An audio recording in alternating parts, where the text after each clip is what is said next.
niyo ba na this simple plastic bottle can become a big environmental problem?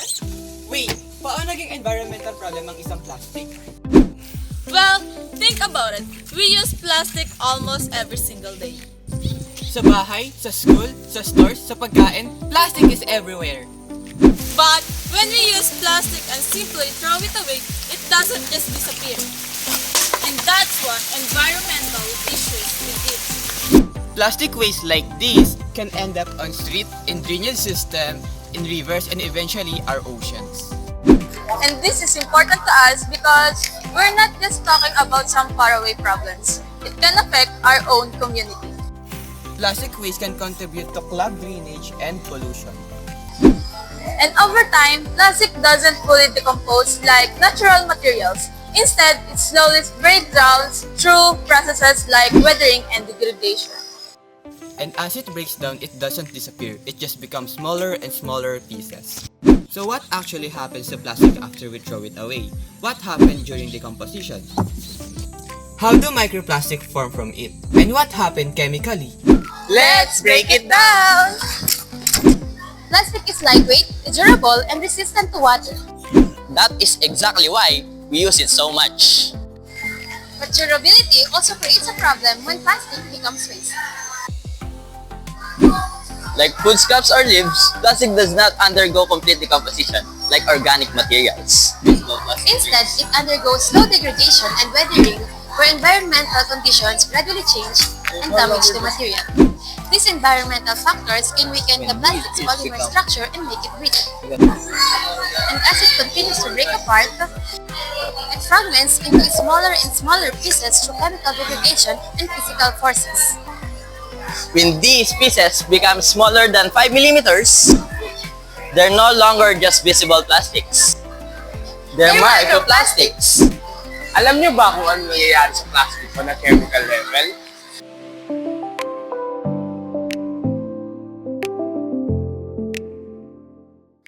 Most plastic are made of polymers, long chains of molecules that made from repeating units.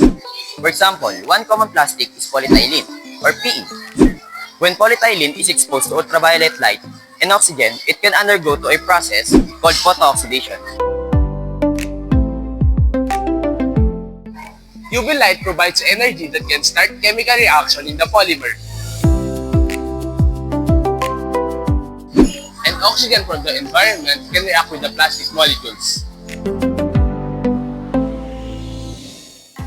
Here's a simplified representation of one step in this process. Reactants are the plastic polymers and oxygen, while the UV light provides the energy and that drives the reaction. The product shown here is a polymer hydroperoxide, represented as polymer OOH. This unstable compound can be broken down and cause more chemical change in the polymer. These chemical changes can make plastic weaker and more brittle. But the chemistry is not the only thing involved. Wind, wave, friction, and repeated movements can physically weaken the plastic apart. So chemical degradation weakens the plastic, and physical force help break that weakened plastic into smaller pieces. Now, what are the products and harmful byproducts of this process? One major result is smaller plastic fragments. These fragments can become a microplastics. And even smaller plastic particles can be called nanoplastics. But degradation can also create or release substances that may be harmful to the environment.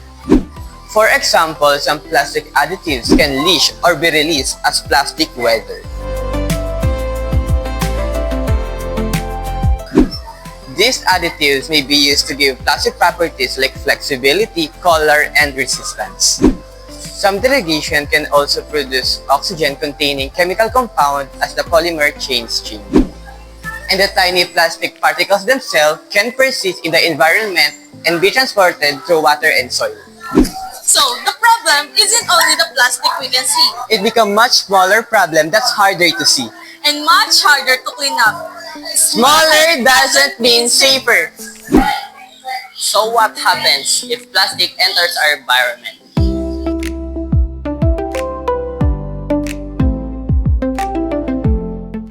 Plastic waste can enter drainage systems, rivers, and oceans through littering, improper disposal, and runoff.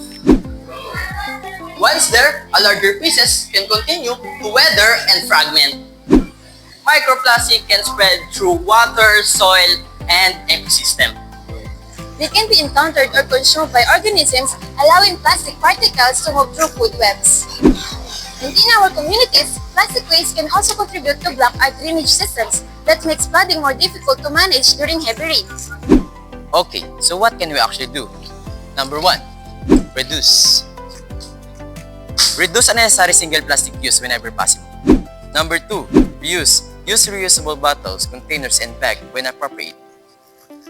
Number 3, segregate and dispose properly. Don't throw plastic into canals, street, drainage system, and bodies of water. Proper segregation also makes recyclable materials easier to collect and process.